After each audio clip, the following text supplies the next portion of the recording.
السلام علیکم ندیم صاحب. وعلیکم السلام. آج سر کیا سماعت ہوئی ہے عدالت کے روبرو؟ جی بیسیکلی آپ کو پتہ ہی ہوگا کہ ہم نے جو ہے ڈیفیمیشن ایکٹ 2024 اس کو چیلنج کیا تھا، جس میں آپ کی نے راجہ ریاض جو فیڈرل یونین آف جرنلسٹ ہیں ان کے سیکرٹری ہیں، اس کے علاوہ جعفر بن یار جو فائنانس سیکرٹری ہیں لاہور پریس کلب، انہوں نے میری وساطت سے اور شہباز اکمل جدران کی وساطت سے اس کو چیلنج کیا تھا.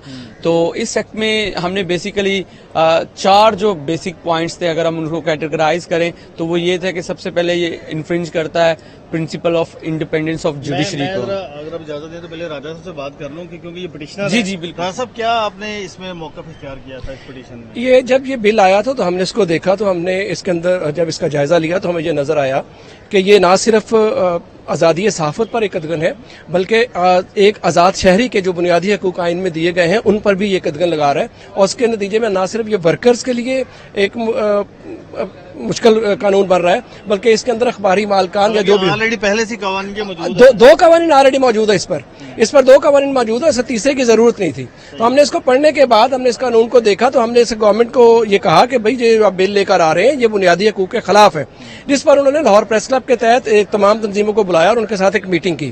ہم اس میٹنگ میں بیٹھے، ہم نے اس کو بتایا کہ آپ یہ جو بنا رہے ہیں یہ قانون، اس قانون کے تحت آپ نے صحافی کی تعریف تبدیل کر دی ہے، آپ نے خبر نشر کرنے کی تعریف جو ہے تبدیل کر دی ہے، آپ نے اسٹیک ہولڈر کی تعریف تبدیل کر دی ہے، آپ نے اونر کی تعریف جو تبدیل کر دی ہے، آپ نے پبلشر کی تعریف تبدیل کر دی ہے، اور اس کے ساتھ ساتھ آپ نے یہ جو قانون بنایا ہے اس کے تحت یہ 10A جو آپ کو حق دیتا ہے اپنے دفاع کا، آپ نے اس سے اس کو ایک بندے کو محروم کر دیا. اور یہی سوال آج جسٹس امجد رفیق صاحب نے اٹھایا کہ ندیم صاحب سے، انہوں نے کہا کہ بتائیں یہ قانون کیسے آئین کے خلاف ہے؟ دیکھیے جی بیسیکلی میں نے اپنے آرگومنٹس کو اوپن کیا تھا تو میں نے کہا تھا کہ سر بیسیکلی میرا جو پورا کیس ہے وہ ریسٹ کرتا ہے 4 پرنسپلز پہ.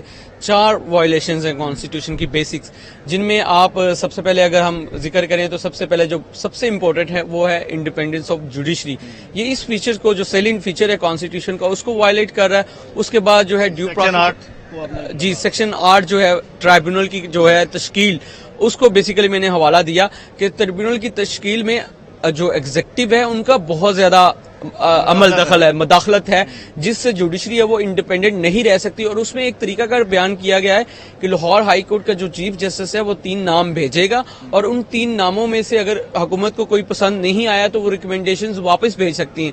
لیکن سپریم کورٹ خورشید انور بھنڈر کے کیس میں یہ اصول طے کر چکی ہے کہ جو چیف جسٹس نے ریکمینڈیشنز بھیجی ہیں اس پہ جو کمیٹی ہے یا گورنمنٹ ہے وہ as a court of appeal نہیں بیٹھے گی، بلکہ انہی جو ریکمینڈیشنز ہیں ان پہ عمل درآمد کرنا ہوگا. اور اس سے بھی بدتر جو تھا کہ گورنمنٹ جو ہے 3 نام خود سے بھی دے سکتی ہے، ٹھیک ہے، اور ان کی اپوائنٹمنٹ بھی چیف جسٹس نے کرنی ہے اور ان پہ وہ بائنڈنگ. جسٹس امجد رفیق صاحب نے کہا کہ یہ اہم نقطہ ہے. ہاں یہ بہت اہم نقطہ ہے، یہ تو بہت جو ہے عدلیہ میں مداخلت کا باعث بن سکتا ہے. یہ کیسے ہو سکتا ہے؟ تو اس پہ اگر ہم دیکھا جائے تو یہ ہم تو کہتے ہیں کہ گورنمنٹ جو ہے بالکل انٹرفیئر نہیں کرنی چاہیے. سیکشن 3 کا حوالہ دیا. ہاں سیکشن 3 کا حوالہ دیا ہے جو بڑا ریڈیکولس ہے، جس میں کہا گیا کہ آپ ڈیفیمیشن کا جو ہے کیس فائل کر سکتے ہیں، اگر آپ کے پاس پروف بھی نہیں ہے تو آپ سمپل ایک کیس ڈرافٹ کریں، پروف جو ہے آپ بعد میں لے کے آئیں، آپ کیس پہلے فائل کر لیں. یہ جو ڈیو پروسیس آف لا ہے اس کی خلاف ورزی ہے، جس پہ عدالت نے کافی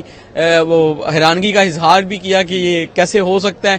اس کے بعد جو کافی لمبی سماعت ہوئی سیکشن 5 جس کا میں نے ذکر کیا کہ سر اگر یہ لا کامن سٹیزن پہ اپلیکیبل ہے تو یہ لا سرکاری جو ملازمین ہیں یا اسمبلی کے نمائندے ہیں عوام کے، ان کو کیوں استثنا دیا گیا ہے؟ اس کی ڈومین میں سب کو آنا چاہیے.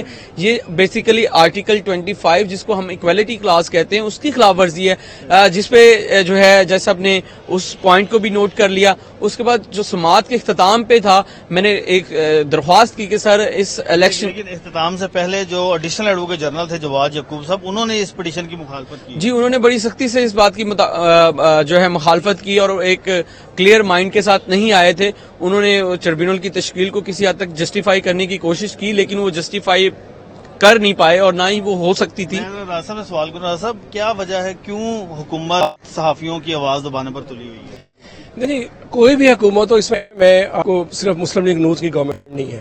صحافی ہمیشہ سے ہر حکومت کے جو ہے نا کھٹک ہے. Pakistan Peoples parliament